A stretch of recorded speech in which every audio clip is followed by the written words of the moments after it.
Hello family, welcome to রম্পাস রান্নাঘর। আজকের রেসিপির আমাদের যে মেন জিনিস সেটা হলো সজনের ডাঁটা। সজনের ডাঁটা, সজিনা, ড্রামস্টিক, মোরিঙ্গা, এটা অনেকে অনেক নামেই ডেকে থাকে। তোমরা কি নামে ডাকো আমাকে কমেন্টে জানিও। সজনের ডাঁটার বহু গুণ।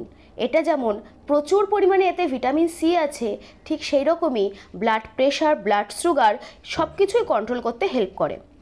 আবার পিএম মোদিজি তার একটা ইন্টারভিউতেও কিন্তু এই সবজিটাকে আরও বেশি হাইলাইট করে দিয়েছে। তো আজকে সেই সবজিরই একটা তরকারি, কুমড়ো দিয়ে আলু দিয়ে সজনের ডাঁটা দিয়ে একটা তরকারি তোমাদের করে দেখাবো।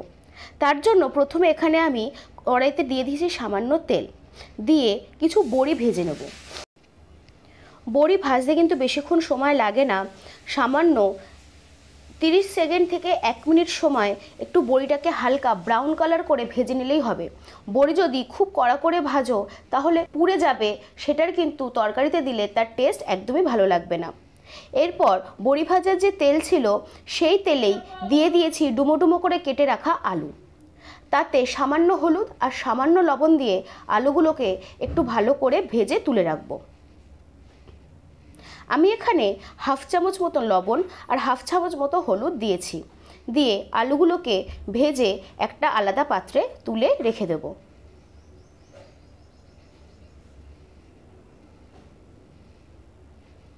এরপর ওই তেলেই দিয়ে দিলাম 1 চামচ, ছোট চামচের 1 চামচ মতো পাঁচফোড়ন হিসাবে।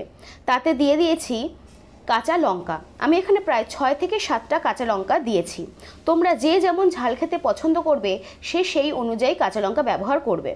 আর তার সাথে এতে দিয়ে দিয়েছি একটা গোটা টমেটো। টমেটোটা যখন নরম হয়ে গিয়ে যাবে তখন হাতা দিয়ে ভালো করে টমেটোগুলোকে ভেঙে নিতে হবে। তারপর এতে দিয়ে দেব কেটে রাখা কুমড়ো। কুমড়োগুলো খুব বেশি বড় বড় আবার খুব বেশি ছোট ছোট করে কাটবে না, মিডিয়াম সাইজেরই কাটবে। যেই সাইজের আলু কাটা হয়েছে ঠিক সেই সাইজেরই কুমড়োগুলোকে কেটে নিতে হবে, তাহলে সেদ্ধ হতে বেশি সময় লাগবে না। কুমড়ো দেওয়ার পর তারপরে দিয়ে দিলাম এতে ভাজা আলু, দিয়ে প্রত্যেকটা জিনিস বেশ ভালো করে নাড়িয়ে নেব। এরপর এতে দিয়ে দেব সজনের ডাঁটা। সজনের ডাঁটাগুলোকে ভালো করে গায়ের খোসা ছাড়িয়ে এইভাবে লম্বা লম্বা করে কেটে নিয়েছি। তারপর আবার এটাকে একটু ভালো করে নেড়ে নেব। এরপর এতে দিয়ে দেব 1 চামচ হলুদ আর দেব 1 চামচ লবণ, দিয়ে প্রত্যেকটা জিনিসকে বেশ ভালো করে হলুদ আর লবণ দিয়ে মাখিয়ে নেব। তারপর এটাকে ঢেকে ঢেকে ভেজে নেব প্রায় 2 থেকে 3 মিনিটের জন্য। এটাকে একেবারে ঢাকা দিয়ে রেখে দেবো না, মাঝে মাঝে ঢাকা তুলে এটাকে একটু নাড়িয়ে নেব, নাহলে কিন্তু তলায় পুড়ে যাওয়ার সম্ভাবনা থাকবে।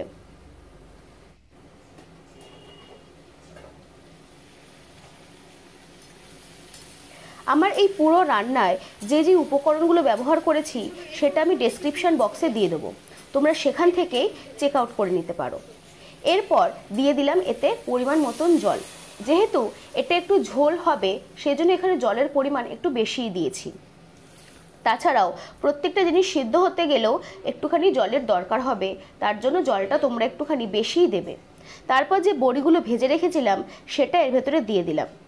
আর এর সাথে আমি এখানে দিয়েছি চইটা অপশনাল, যেহেতু আমার বাড়িতে ছিল সেই জন্য দিয়েছি, তোমরা না দিলেও এটা হবে। তারপর এটাকে ঢাকা দিয়ে রেখে দেবো। ঢাকা দিয়ে রেখে দেবো প্রায় 7 থেকে 8 মিনিটের জন্য। 7 থেকে 8 মিনিট পর ঢাকা তুললে দেখতে পারবে যে এটা বেশ ভালোভাবেই ফুটতে শুরু করেছে। আর মাঝে একটুখানি চেক করে নেবে যে আলুগুলো বা ডাঁটাগুলো ভালো করে সেদ্ধ হয়েছে কিনা। ঠিক এইভাবে হাতার সাহায্যে ভেঙে দেখবে যে আলুটা সেদ্ধ হয়েছে কিনা। যদি দেখো যে আলু সেদ্ধ হয়ে গেছে তাহলে বুঝতে পারবে যে তোমাদের তরকারি তৈরি হয়ে গেছে। ঠিক এইভাবেই হাতা দিয়ে আলু ও ডাঁটাটা চেপে দেখে নিতে হবে সেদ্ধ হয়েছে কিনা। আমার এখানে প্রায় রান্নাটা কমপ্লিটের দিকে। এরপর আমি তো দিয়ে দিয়েছি 1 চামচ গুঁড়ো চিনি।